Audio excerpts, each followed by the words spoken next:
Assalamualaikum warahmatullahi wabarakatuh. Halo guys, di sini saya ingin mengajak teman-teman semua ingin membahas tentang program makan bergizi gratis. Dan di sini kita lihat dari sudut pandang terhadap ekonomi Indonesia, mana program makan bergizi gratis ini masih menjadi pertentangan di antara kita, di negara kita ini. Ada yang menolak, ada juga yang mendukung program ini. Sama kita lihat guys. Di sini hal yang perlu kita berbicarakan, apa sih dampak positif dari MBG tersebut, dampak negatifnya, dampak jangka panjangnya, sampai nanti empat sektornya kita bahas satu persatu. Oke, yang pertama mari kita bahas itu dampak positifnya dulu, yang mana meningkatkan konsumsi masyarakat. Apakah betul MBG ini merupakan salah satu dampak positifnya itu meningkatkan konsumsi masyarakat? Ya, kita lihat banyak juga masyarakat ataupun anak-anak kecil yang merasa terbantu juga ya. Terus kemudian mendorong permintaan bahan pangan lokal. Nah ini nih yang seharusnya menjadi peluang bagi petani-petani lokal menjadi pemasok MBG. Tapi kita tahu juga bahwasanya masih disalahgunakan aja, tata kelolanya masih salah ya desa. Dan di sini adalah membuka lapangan kerja petani, UMKM, catering dan distribusi. Betul, ini yang kita sepakati sama-sama bahwasanya program MBG ini dapat mampu membuka lowongan pekerja bagi masyarakat Indonesia. Namun kategorikan kita mendengar info-info atau isu-isu miring yang mana jika ingin masuk di pekerjaan MBG ataupun masuk ke dapur SPTG itu ada yang mengatakan harus bayar dulu. Itu yang kita belum pasti, mudah-mudahan tidak lah ya guys. Dan terus kemudian di sini ada juga meningkatkan pendapatan petani dan pelaku usaha. Sama halnya guys, kalau memang tadi pemasok dari bahan-bahan makan bergizi gratis tadi itu diambil langsung oleh masyarakat, itu bagus, itu akan meningkatkan pendapatan bagi petani guys. Tapi kita tidak tahu pemasok ini apakah memang pure diambil dari petani atau memang udah ada punya orang tertentu. Terus yang ketiga itu terus yang selanjutnya mendorong perputaran ekonomi daerah. Nah di sini nih, kalau dikatakan mendorong perputaran ekonomi daerah, kita tidak tahu ya ekonomi siapa yang diputar, apakah seluruh masyarakat atau cuma kaum kalangan atasan doang gitu. Itu tidak kita tahu. Terus selanjutnya yang kita bahas itu adalah dampak negatif.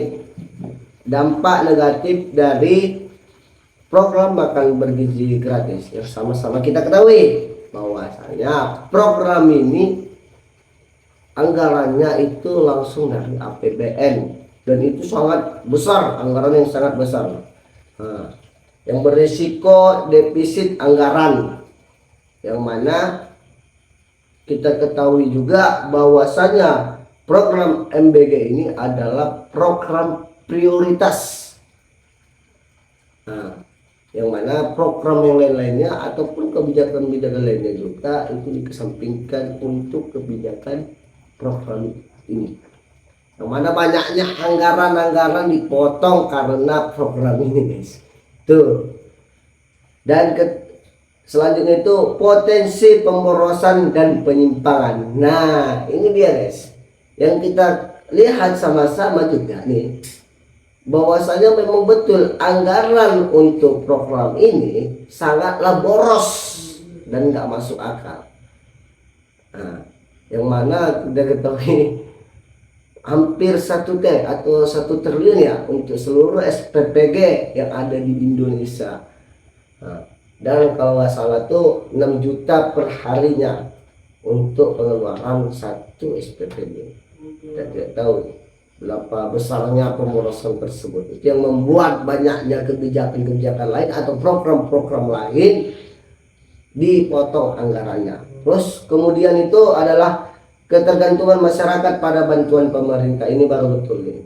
Jadi kalau kebijakan ini menjadi dampak positifnya itu tadi, orang masyarakat malah tergantung makan itu oleh program makan bergizi gratis. Apalagi yang kita lihat di media sosial guys, bahwasanya kan ada tuh nikah dulu ya. Kalau soal makan kita ambil dari MBG, kan itu sudah menjadi cerminan aja guys.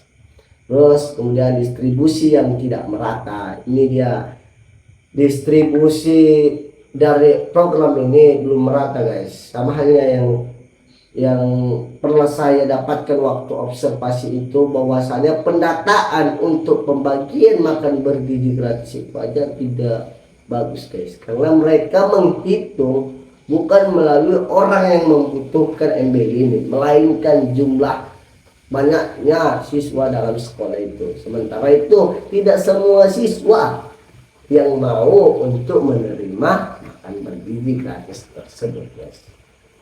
Terus dampak jangka panjangnya ada peningkatan kualitas sumber daya manusia, produktivitas tenaga kerja meningkat, menurunnya angka stunting dan masalah gizi, pertumbuhan ekonomi lebih berkelanjutan. Itu akan terjadi, semuanya akan terjadi apabila tata kelola dari MBG ini betul-betulan bagus. Tapi permasalahannya tata kelolanya saja berantakan guys.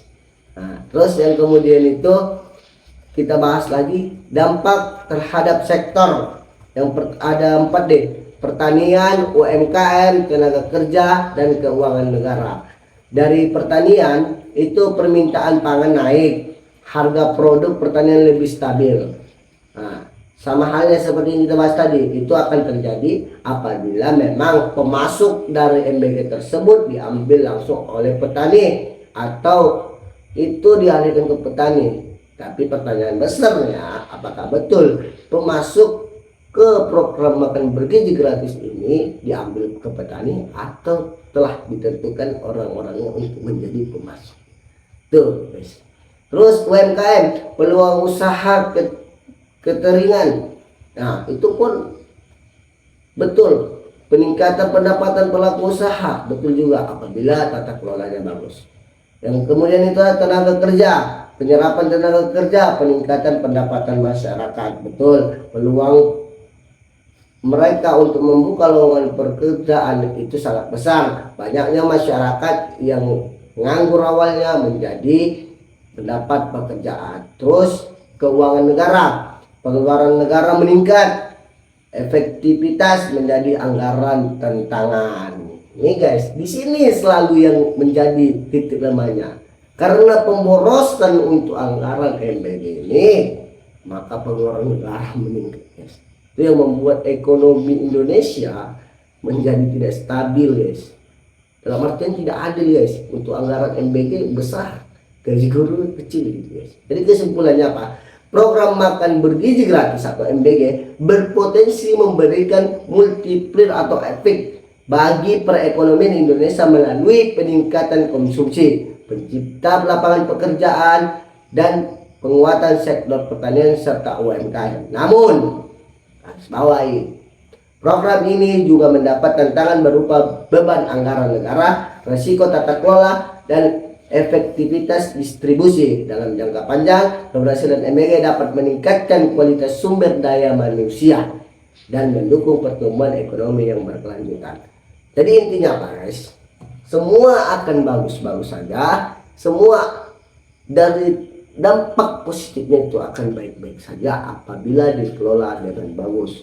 Tapi pertanyaannya, ya melihat pun kepala MBG ditahan itu sudah menjadi keraguan publik terhadap program ini. Makanya banyak yang mendukung untuk menolak program ini daripada yang mendukung untuk melanjutkan program ini. Jadi itulah guys seputar dampak MBG terhadap ekonomi Indonesia. Mudah-mudahan ini bermanfaat. Komen di bawah, like dan subscribe. Halo guys.